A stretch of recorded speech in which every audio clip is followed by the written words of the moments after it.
What's going on, guys? Adam here, back with another informative video. And in today's video, I'm going to look at the topic of why dieting or why fat loss gets harder. So let's say you're in this scenario where you're perfect with your calories, you're maintaining your body weight on 3,000 calories, and then you decide that you want to lose fat.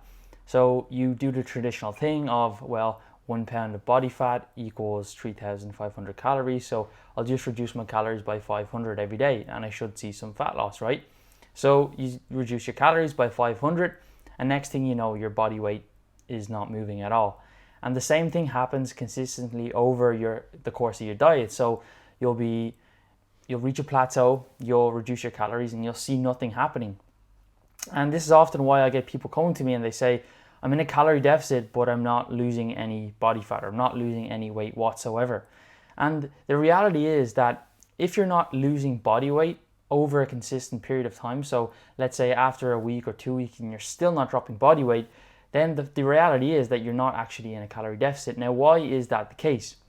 Well, our body is a lot smarter than we give it credit for. So there's a thing called adaptive thermogenesis. So when we talk about adaptive thermogenesis, we need to look at some of the hormones in the body and how they are affected by a calorie surplus or a calorie deficit. So when we start to diet, we have this hormone in our body called the leptin, and the leptin is secreted by the fat cells and sends signals to the brain, and it basically tells your body how much body fat that you have.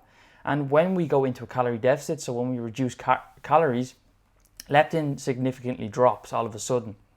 And basically what that does is, or why that happens, is because our body doesn't like to lose weight. It thinks that we're going to starve, or it's basically a protection against famine so that we don't actually die if there isn't food available. Because a long time ago, or not actually even that long ago, there wasn't food available all of the time, and sometimes there would be famine and poverty and we wouldn't be able to eat for a certain period of time. So our body just doesn't want us to starve to death straight away. So this reduction in leptin regulates our body so that we don't actually need to use or eat as many calories anymore just to maintain that body weight. So that's the first thing that happens. So leptin, essentially what it does is it reduces, and that leads to a reduction in something called NEAT, non-exercise activity thermogenesis. So those two are closely related.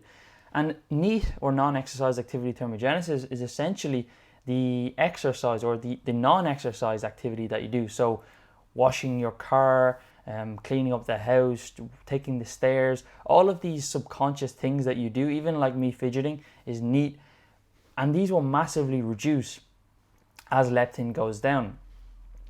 So not only when you have a calorie deficit or start a calorie deficit or a diet will leptin reduce, causing a reduction in NEAT, but also when you get lower body fat levels, when you actually start to have success in the diet and your body fat does get lower, leptin will further reduce, meaning that this NEAT or non-exercise activity thermogenesis will go down even more. So now the day-to-day calories that you're burning by just moving around, walking, doing all the daily tasks will significantly reduce. And because it's subconscious, you don't actually even notice that this is happening. So for example, for me, I noticed that going for a 20-minute walk at the end of the day is more of a task. It's significantly more difficult than it was when I was eating double the amount of calories that I had in the past.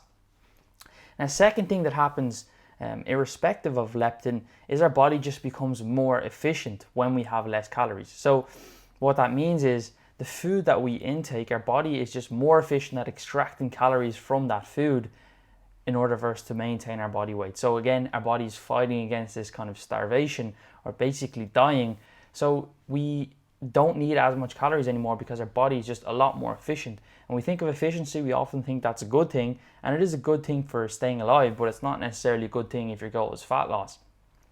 Then when we think about things like cardio or exercise, our body becomes more efficient there too. So we actually don't need to burn as much calories to do the same amount of output or work that we used to have done. So if you traditionally would burn, say, 500 calories walking for 2 hours, if you're in a diet for a long period of time, what your body does is down-regulates the amount of calories you actually need to burn or to do that same amount of exercise. So to do that 2 hours of walking, you no longer need to burn 500 calories. Maybe it's around 300 calories now. So all of these things start to add up, and reduction in NEAT has been shown to make up anywhere between 1 to 2,000 calories in some cases of people. So if you think about it on a daily basis, if you're very active and you're starting to diet and this leptin goes down and NEAT goes down, you could have a reduction in calories, your calorie output, your calorie expenditure on a daily basis by 5, 6, 7, 1,000 calories, purely just based off that drop in leptin. And because it's subconscious, you wouldn't actually even notice it. So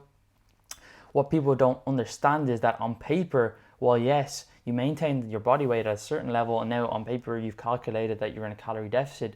Because of these adaptations, this adaptive thermogenesis, basically your body not needing as much calories anymore to maintain that body weight, you're not actually in a true calorie deficit. So you might think that, well, if I just drop my calories by 500, or if I drop them by a small amount, then weight loss should start again. But because of these regulations in the body and our body tightly trying to control homeostasis and keep us at a certain body weight, we actually need to drop calories even further, or we don't need to consume as many calories as we did. So our body just becomes basically in a very effective machine at maintaining the same body weight. So what can you do when we know this? Well, to be honest, there's not a whole lot of things that you can do in the moment. There is some strategies with diet breaks, but that's something that you would do after a longer period of time.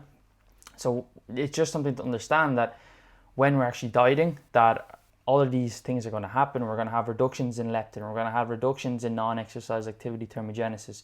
We're going to have increases in hunger. We're going to have poorer sleep sometimes when you get really, really lean, which further facilitates reduction in leptin and then, of course, NEAT.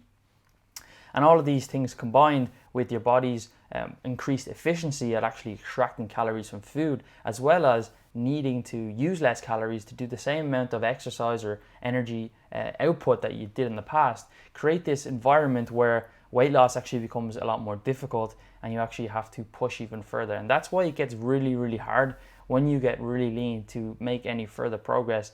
And by understanding this though, at least you know now that this isn't my metabolic, my metabolism getting all messed up, or I'm not going into starvation mode. This is just a normal process, a normal thing that happens to everyday people. And that's something we just got to fight through if your goal is to continue on that weight loss. So that's pretty much it for this video, guys. If you have any more questions, please leave it down below. If it's on YouTube, subscribe, and I'll chat to you later.